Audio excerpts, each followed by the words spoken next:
Welcome dear students in BEd be the greatest teacher. आज मैं आपको पहले स्टडी ऑफ कॉमर्स से रिलेटेड इंपॉर्टेंट क्वेश्चन करवाने जा रहा हूँ। मेरा पूरा विश्वास है वीडियो आपके लिए काफी वैल्यूएबल रहेगी। पहला क्वेश्चन हमारे सामने है, systematic knowledge of accounting is called. आपको बताना है कि सिस्टमैटिक नॉलेज ऑफ अकाउंटिंग को क्या कहा जाता है।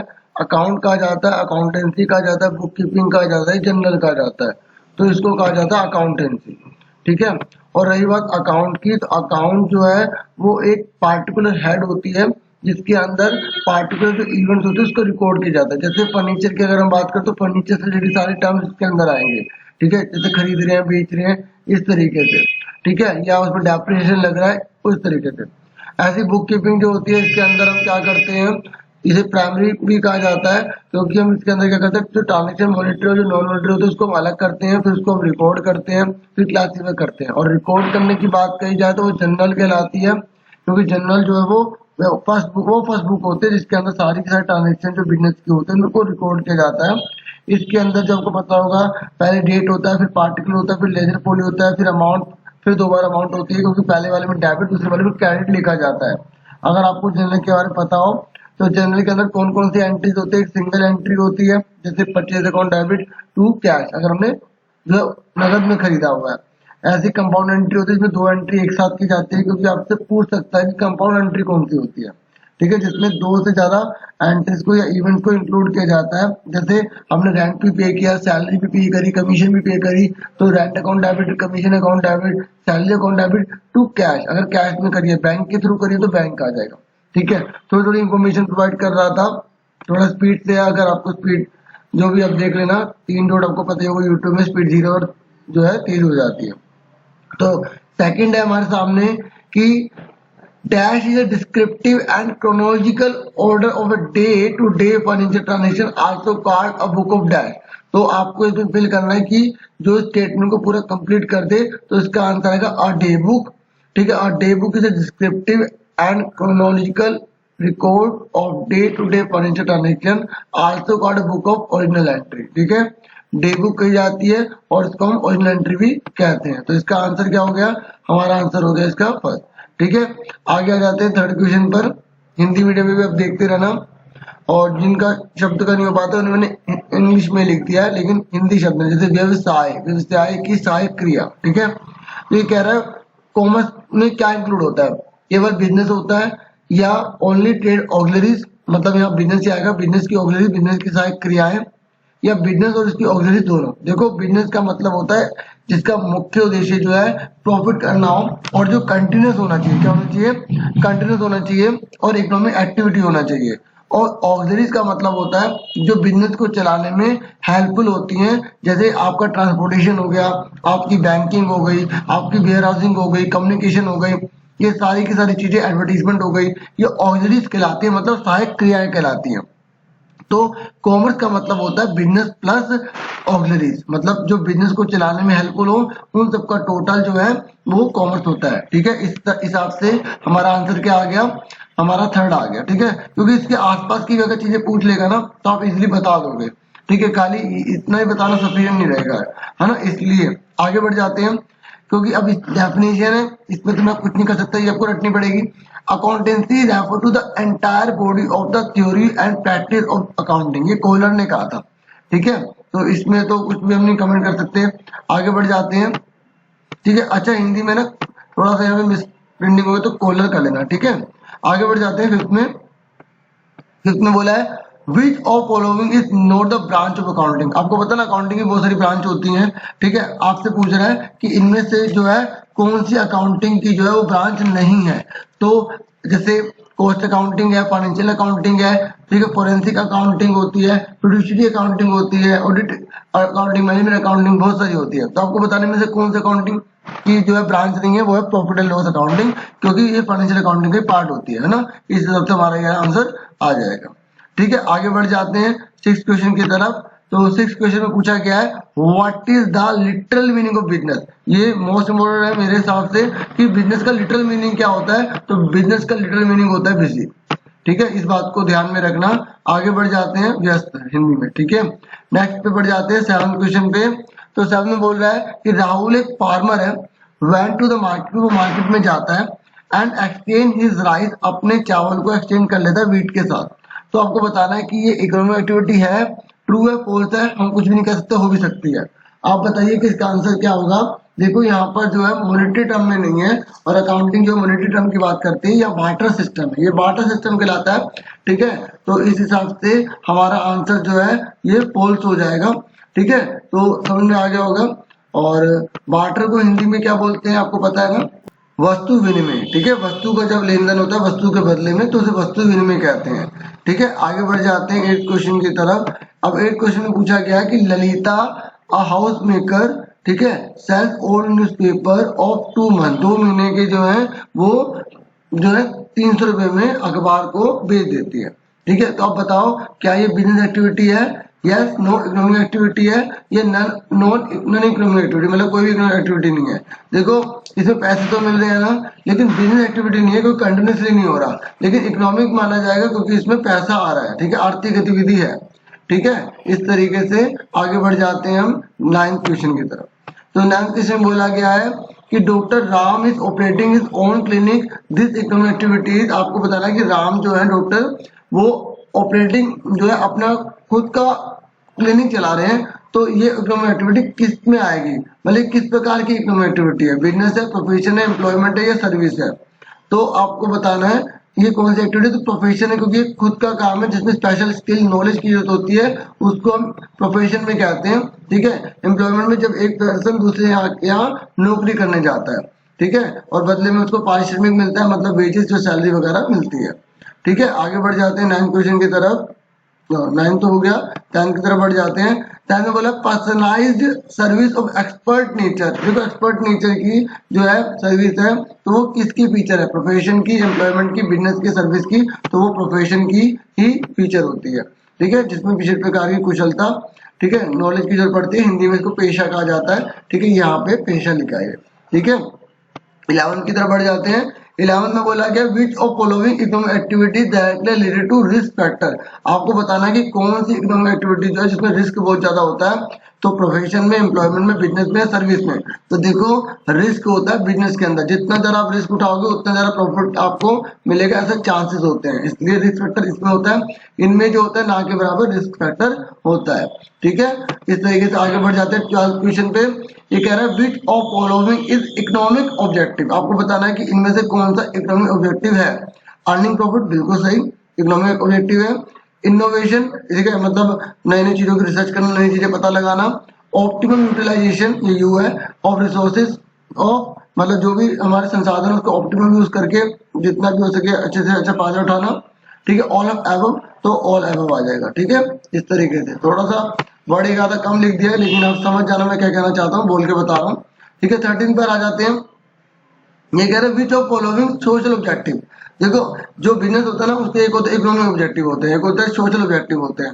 ठीक है, तो सोशल मतलब जो समाज के लिए हो, तो समाज के लिए उसका क्या ऑब्जेक्टिव है, क्वालिटी गुड्स एंड सर्विसेज, मतलब जो गुड है और सर्विस है वो क्वालिटी वाली प्रोवाइड करे। ठीक है, कम्युनिटी सर्विस, समाज की जो सेवा है वो करे। एम्प्लॉय की वेलफेयर के लिए काम करे, मतलब उनको अच्छी फैसिलिटी प्रोवाइड करे, उनको काम करने के घंटे निश्चित करे, उनको जहाँ पर वो रह रहे हैं उनको अच्छा जो है फैसिलिटी प्रोवाइड करे। तो इस तरीके से ऑल ऑफ एबव भी होगा। आगे बढ़ जाते हैं 13 के बाद 14 क्वेश्चन पर। तो 14 क्वेश्चन में बोला कि mining, lumbering, hunting and fishing, ये किसके एग्जांपल है, प्राइमरी इंडस्ट्री के, सेकेंडरी इंडस्ट्री के, मैन्युफैक्चरिंग इंडस्ट्री के, ठीक है, या एक्सट्रैक्टिव या जेनेटिक इंडस्ट्री के। तो ये किसके पार्ट माने जाएंगे, मैन्युफैक्चरिंग, कंस्ट्रक्शन एक ही बात है। ठीक है, आपको बताना है कि इसमें से किसका पार्ट है, तो आप बताइए फटाफट किसका पार्ट होगा। ये सारे के सारे जो है ना ये प्राइमरी इंडस्ट्री के पार्ट है, और ये जो मैं 3rd नंबर पे लिखा ना मैन्युफैक्चरिंग कंस्ट्रक्शन, ये सेकेंडरी का पार्ट है। एक्सट्रैक्टिव और जेनेटिक ये भी प्राइमरी में आ जाता है। प्राइमरी में मतलब ये होता है जो जमीन या खेती से जो जुड़े हुए जो भी बिजनेस है ना, वो उनको कहा जाता है। जैसे अगर हम जमीन को खोद के कुछ भी चीज निकाल रहे हैं वो प्राइमरी में आएगा, अगर एग्रीकल्चर से कुछ सामान लेके उसको बना रहे हैं प्राइमरी में आएगा। सेकेंडरी का मतलब है जिसमें रो को हम मटेरियल को किसी चीज में कन्वर्ट करके बना रहे हैं, जैसे मैन्युफैक्चरिंग हो गया, कंस्ट्रक्शन हो गया। ठीक है, हिंदी में भी आप देख लेना, और अगर कोई प्रॉब्लम आती है ठीक है तो प्लीज कमेंट बॉक्स में बता देना, मैं उसमें सुधार करूंगा जरूर, है ना, किसी का नुकसान नहीं होना चाहिए। In Maharashtra there are many factories where sugar created from sugar cane. आपको बताना है कि महाराष्ट्र के अंदर बहुत सारी फैक्ट्रीज हैं जो शुगर को पैदा कर रही है, मतलब बना रही है, गन्ने से बना रही है। तो ये किसके अंदर आएगा? एनालिटिकल में। देखो जो सेकेंडरी है ना उसके कई पार्ट होते हैं, जैसे एनालिटिकल हो गया, प्रोसेसिंग हो गया, सिंथेटिक हो गया, असेंबलिंग हो गया। तो ये मैंने आपकी हेल्प के लिए ना आंसर भी मतलब ब्रैकेट में लिख रखे हैं ताकि आपको थोड़ा सा इससे भी कंसेप्ट क्लियर हो जाए।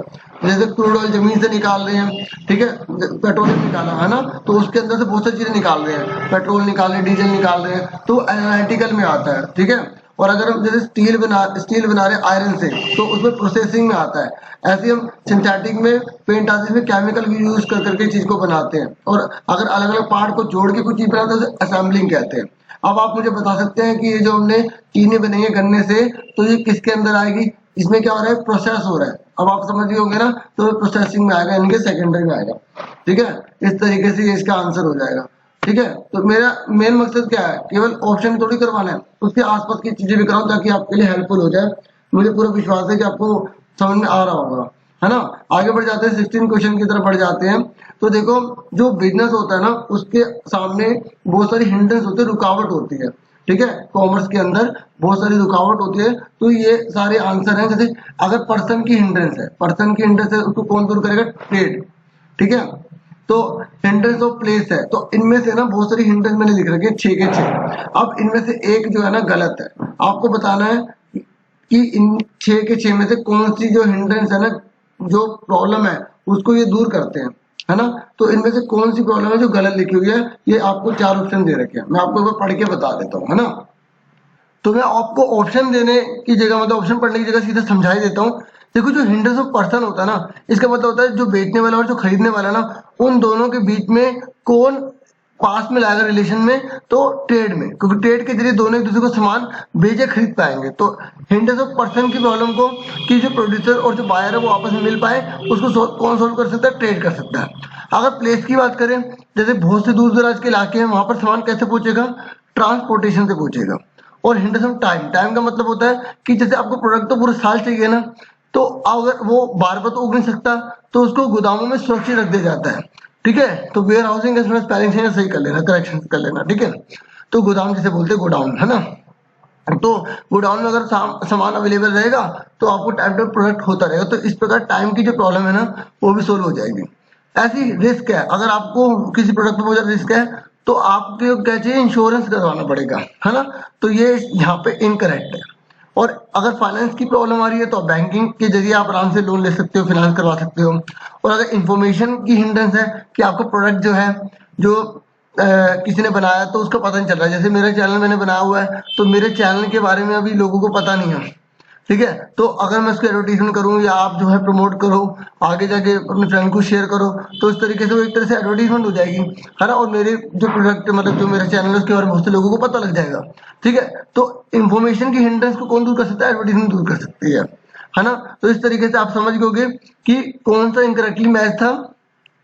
तो आपका आंसर कौन सा हो जाएगा? ये बैंकिंग वाला, ठीक है, ये हिंड्रेंस ऑफ रिस्क वाला, ठीक है। इस तरीके से हमारा ये आंसर आ गया। उम्मीद कर रहा हूँ कि आपको क्लियर हो रहा होगा। 17 क्वेश्चन की तरफ बढ़ जाते हैं। 17 क्वेश्चन पर आ जाइए। देखो, मैं आपको ऑलरेडी समझा चुका हूँ इसके बारे में कि ऑक्सिलरी ट्रेड के अंदर क्या क्या चीजें होती हैं। तो आपसे पूछा कि कौन सी इंक्लूड नहीं है, तो एनिमल हस्बेंड्री इंक्लूड इसमें नहीं होती है, ठीक है। इसमें ट्रांसपोर्टेशन, इंश्योरेंस, वेयर हाउसिंग, ठीक है, कम्युनिकेशन, इंश्योरेंस, इस तरीके की चीजें आती हैं। आगे बढ़ जाते हैं 18 क्वेश्चन की तरफ। ये कह रहा है विच इज एक्सट्रैक्टिव इंडस्ट्री। आपको बताना है कि इनमें से कौन सी एक्सट्रैक्टिव इंडस्ट्री होती है, मतलब जिसको हम जमीन से निकाल रहे हैं, तो वो कौन सी आएंगे? सिंपल सी बात है, माइनिंग होगी। ये सिंपल था, इसमें कोई प्रॉब्लम आपको नहीं आनी चाहिए। 19 पे बढ़ जाते हैं। 19 में बोला गया कि risk is the result of, जो रिस्क है वो क्यों है? क्योंकि चीजें अनिश्चित है, वो निश्चित नहीं है, ठीक है। कोई घटना हो भी सकती है, कोई घटना नहीं भी हो सकती, इसलिए रिस्क है। अगर अनसर्टेनिटी ना होती तो रिस्क भी नहीं होता, ठीक है। इस तरीके से ये मोस्ट इम्पोर्टेंट है, अच्छे से आप कर लेना, वैसे तो आपको हर चीज करनी है। नेक्स्ट है which is not the objective of business. आपको बताना कि कौन सा बिजनेस का ऑब्जेक्टिव नहीं है। मेकिंग प्रॉफिट, ये तो है, ठीक है। क्रिएशन ऑफ कस्टमर, ये भी है। इन्वेस्टमेंट, देखो इन्वेस्टमेंट तो बिजनेस को करनी पड़ेगी, ये इसका ऑब्जेक्टिव क्या हुआ? इनोवेशन, ये भी है। तो इसका मतलब इन्वेस्टमेंट इसका आंसर आ जाएगा, यानी कि निवेश इसका आंसर आ जाएगा, ठीक है। नेक्स्ट पे बढ़ जाते हैं 21 पर। इसने बोला कि capital is required in, capital किसमें, मतलब पूंजी बहुत सारा पैसा, ठीक है, किसमें लगाना पड़ता है, प्रोफेशन में, एम्प्लॉयमेंट में, बिजनेस में, या नॉन इकोनॉमिक एक्टिविटी में। तो अगर आप बिजनेस ओपन कर रहे हो तो आपको बहुत ज्यादा पैसे की जरूरत पड़ेगी, कैपिटल की जरूरत पड़ेगी, तो इस हिसाब से इसका आंसर ये आ जाएगा। नेक्स्ट पे बढ़ जाते हैं 22। ये कह रहा है फ्रॉड, फ्रॉड बाय एम्प्लॉय, मतलब एक एम्प्लॉय ने धोखा दे दिया, ठीक है। अब आपको बताना है कौन सा रिस्क माना जाएगा बिजनेस में, ह्यूमन, नेचुरल या इकोनॉमिक या ऑल है। तो अगर एम्प्लॉय ने जो है फ्रॉड किया है तो वो ह्यूमन माना जाएगा। अगर भूकंप आ जाते, बाढ़ आ जाती है, ठीक है, अर्थक्वेक आ जाता, फ्लड आ जाता या ड्रूट आ जाता तो वो नेचुरल हो जाता, ठीक है। और इकोनॉमिक में अगर पैसे से रिलेटेड होता तो इकोनॉमिक हो जाता, ठीक है। आगे बढ़ जाते हैं 23 पर। ये कह रहा है which economic activity is considered zero risk, किस एक्टिविटी को जीरो रिस्क माना जाता है, बिजनेस को, प्रोफेशन को, एम्प्लॉयमेंट को, या ऑल अबव को। देखो जीरो रिस्क जो है ना वो एम्प्लॉयमेंट को माना जाता है, ठीक है, क्योंकि बिजनेस में तो देखो रिस्क होगा ही होगा, बिजनेस में तो, प्रोफेशन के अंदर रिस्क होता है लेकिन बहुत मामूली सा होता है। एम्प्लॉयमेंट में क्या है कि अगर वो काम कर रहा है, बिजनेस बंद हो गया, ठीक है, तो कोई बात नहीं, दूसरे का काम करने चला जाएगा इस हिसाब से, ठीक है, क्योंकि हमें ऑप्शन दे रखे उसके अकॉर्डिंग हमें चलना पड़ेगा। नेक्स्ट है 24। नेक्स्ट है 24 में बोला गया है कि this definition is given by, आपको बताना डेफिनेशन किसने दी है। Business may be defined as human activities directed toward production or acquiring wealth through buying or selling goods। तो ये IH हेने ने दिया था, ठीक है, ये डेफिनेशन। अब डेफिनेशन आपको लर्निंग करनी पड़ेगी। आगे बढ़ जाते हैं 25 में, तो ये भी डेफिनेशन है, तो आपको बताना है किसने दी है। This definition given by management is the art of knowing what you want to get done and then seeing that they do it in the best and cheapest way। ठीक है, प्रबंधन द्वारा दी गई है, ठीक है। प्रबंधन की डेफिनेशन ये जानने की कला है कि आप क्या करना चाहते हैं और फिर ये देखते हुए कि वह इसे सबसे अच्छे और सस्ते तरीके से कैसे आप इसे प्राप्त कर सकते हैं। थोड़ा सा आगे पीछे तो लिखा हुआ है, बाकी मैंने आपको बता दिया है, ठीक है। इस तरीके से ये FW टेलर ने कहा था, ठीक है। तो इस तरीके से आप समझ गए होंगे इसका आंसर क्या है, FW टेलर। अब हम आगे बढ़ जाते हैं 26 क्वेश्चन पर आ जाइए। 26 में बोला गया है, आपसे पूछा गया है कि who is father of scientific management. आपको बताना है कि साइंटिफिक मैनेजमेंट के फादर किन्हें कहा जाता है, तो वो है FW टेलर को कहा जाता है साइंटिफिक मैनेजमेंट का फादर, ठीक है। अब हम आगे बढ़ जाते हैं 26 क्वेश्चन पे, हो गया हमारा 27 पर। ये कह रहा है who is father of principle of management. आपको प्रिंसिपल ऑफ मैनेजमेंट के फादर बताने हैं, तो ये तो आपको अच्छे से पता होगा, हेनरी क्लोज, जिन्होंने 14 प्रिंसिपल दिए थे, ठीक है। मैंने ब्रैकेट में भी लिख दिया ताकि आपको थोड़ा स्कूल भी लेना है, क्योंकि आपसे पूछ सकता है कि उन्होंने कितने प्रिंसिपल दिए थे, ठीक है। आगे बढ़ जाते हैं 28 में। LIC जो है ना इंडिया के अंदर जो है वो नेशनलाइज कब की गई थी, आपको ये बताना है। तो 1956 में की गई थी, ठीक है। ऐसे आप RBI, ठीक है, और जो हमारे देश की संस्था है सेबी, इनसे रिलेटेड भी क्वेश्चन कर लेना, ठीक है, कि इनकी स्टैब्लिशमेंट कब हुई थी, इनके हेड कौन है, ठीक है। ऐसे भी क्वेश्चन एग्जाम में आ सकते हैं, तो वो भी अच्छे से कर लेना, क्योंकि आप कॉमर्स से रिलेटेड हो इसलिए। और बाकी एक और है CA, ठीक है, और इस प्रकार से रिलेटेड, और CRR, SLR, ठीक है। ये जो क्वेश्चन है ना, इस समय कितना पेरेंट डेट चल रहा है, तो वो भी आप जो है गूगल सर्च करके कर लेना, क्योंकि वो भी इम्पोर्टेंट है, ठीक है। वो मैंने इसमें करा नहीं, मैंने कहा आपको बता दूंगा, तो आप ये आराम से खुद ही थोड़ा बहुत सर्च कर लेंगे, ठीक है। बाकी अगर आप कहेंगे तो मैं एक बना के शॉर्ट वीडियो वो भी डाल दूंगा, ठीक है। नेक्स्ट बढ़ जाते हैं 29 पर। मेमोरेंडम ऑफ एसोसिएशन कंटेन्स, आपको बताना है कि जो मेमोरेंडम जो एसोसिएशन है वो उसके अंदर क्या क्या चीजें आती हैं। रही बात क्लोज की, तो सारे के सारे इसके क्लोज होते हैं, objective close, name close, capital close, ऐसे लायबिलिटी क्लोज, रजिस्ट्रेशन क्लोज, ठीक है। एक बात और बता दूं, जो मेमोरेंडम जो ऑफ एसोसिएशन है ना, इसे चार्टर ऑफ कंपनी कहा जाता है, और ये सुप्रीम डॉक्यूमेंट होता है, ठीक है। एक और होता है जो आर्टिकल ऑफ एसोसिएशन होता है, क्योंकि दोनों में आपको डिफरेंट पता होना चाहिए, मेमोरेंडम ऑफ एसोसिएशन और आर्टिकल ऑफ एसोसिएशन, ठीक है। आर्टिकल ऑफ एसोसिएशन जो होता है वो कंपनी के इंटरनल से रिलेटेड होता है, कंपनी अपने इंटरनल रूल के लिए बनाती है वो। अगर कंपनी उसको नहीं बनाती तो उसके अंदर टेबल ए के रूल्स अप्लाई हो जाएंगे, टेबल ए, याद रखना इस चीज को। आगे बढ़ जाते हैं, तो ये तो आप समझ गए, इसका आंसर क्या होगा, 4th होगा, ठीक है। आगे बढ़ जाते हैं 30 क्वेश्चन में। ये कह रहा है which of the following is the oldest form of organisation. आपको बताना है कि ओल्डेस्ट फॉर्म ऑफ ऑर्गेनाइजेशन कौन सी हुआ करती थी, तो लाइन हुआ करती थी, LINE लाइन, ठीक है। हिंदी में भी आप देख लेना। आगे देखिए 31, ये कह रहा है standard costing is a technique of, देखो स्टैंडर्ड कॉस्टिंग जो है वो किसकी टेक्निक मानी जाती है, कंट्रोल की। अगर आपको पता हो मैनेजमेंट के अंदर प्लानिंग होता है, फिर ऑर्गेनाइजिंग होता है, इस तरीके से, है ना। तो ये जो स्टैंडिंग कॉस्टिंग है ना, ये कंट्रोल का पार्ट मानी जाती है, कंट्रोलिंग का पार्ट मानी जाती है। ठीक है, आगे बढ़ जाते हैं 32 पर। ये कह रहा है who has given modern management theory, आपको बताना है मॉडर्न मैनेजमेंट जो थ्योरी है वो किसने प्रोवाइड करी थी। देखो अगर प्रिंसिपल ऑफ मैनेजमेंट की जगह मॉडर्न मैनेजमेंट थ्योरी आ जाए तो बात एक ही है, वो हेनरी फ्योल ने दी थी, जिन्होंने 14 प्रिंसिपल दिए थे। ठीक है, तो इसलिए कंफ्यूज मत होना, इसलिए अलग तरीके से क्वेश्चन थोड़ी स्पेस देकर मैंने मतलब 5-6 क्वेश्चन के बाद दिया, ताकि एक तरह से आपको रिवाइज करवा सकूं, है ना, और आपको पता लग जाए कि आपको पता था या नहीं था, है ना। आगे देख लेते हैं 33। ये कह रहा है which of the following is not and non economic activity, question ध्यान से पढ़ना। कह रहा है कौन सा नॉन इकोनॉमिक एक्टिविटी नहीं है, यानी कि कौन सा इकोनॉमिक एक्टिविटी है। Blood donation for a Nobel case, ठीक है, नोबेल कोज, मतलब अगर आप किसी नेक काम के लिए रक्त को दान कर रहे हैं। ठीक है, house hold work done by a mother, mother के द्वारा हाउस होल्ड वर्क किया जा रहा है। Care of children bye father, father के द्वारा बच्चों को ध्यान रखा जा रहा है। ये service provide by doctor in hospital, तो ये सर्विस प्रोवाइड कर रहा है तो इनको पैसे मिलेंगे ना, इसलिए ये इकोनॉमिक एक्टिविटी कहलाएगी। ठीक है, आगे बढ़ जाते हैं 34 पर। ये कह रहा है who said that the sale exchange and distribution, ठीक है, ये किसने कहा था, the sale exchange and distribution, ये किसने कहा था आपको बताना है। तो ये तो आपको लर्न ही करना पड़ेगा, है ना, तो ये ब्लूम ने कहा था। आगे बढ़ जाते हैं 35 पर। 35 में बोला है हु सेड, ये किसने कहा था आपको बताना है कि management is the art of knowing, please शोर को इग्नोर करना, नॉइज को। ये कह रहा है management is the art of knowing what you want to get done and then seeing that they do it in the best and cheapest way. प्रबंधन ये जानने की कला है कि आप क्या करना चाहते हो और फिर यह देखते हुए कि वे इसे सबसे अच्छे और सस्ते तरीके से करते हैं। ये किसने कहा था, F.W. टेलर ने कहा था, आर टेलर ने कहा था, ठीक है, क्वार्ट ने कहा था, ये कुंटर ने कहा था। तो ये मैं आपको बता दूं टेलर ने कहा था। ठीक है, इस तरीके से आपको ये क्लियर हो गया। आगे बढ़ जाते हैं। तो मैंने आपको इनके बारे में तो बता दिया था अभी पहले भी कि F.W. टेलर हैं, इन्होंने साइंटिफिक मेजरमेंट की जो है थ्योरी में हमें प्रोवाइड करी है ना।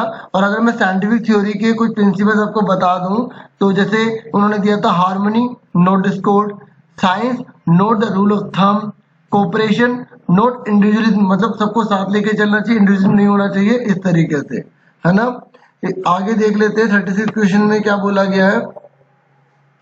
36 क्वेश्चन बोला गया एम कॉमर्स, देखो एम कॉमर्स के ऊपर भी क्वेश्चन पूछ लेता है कि एम कॉमर्स की फुल फॉर्म क्या है, तो मोबाइल कॉमर्स है। ठीक है, ये मैंने ब्रैकेट में लिख दिया है।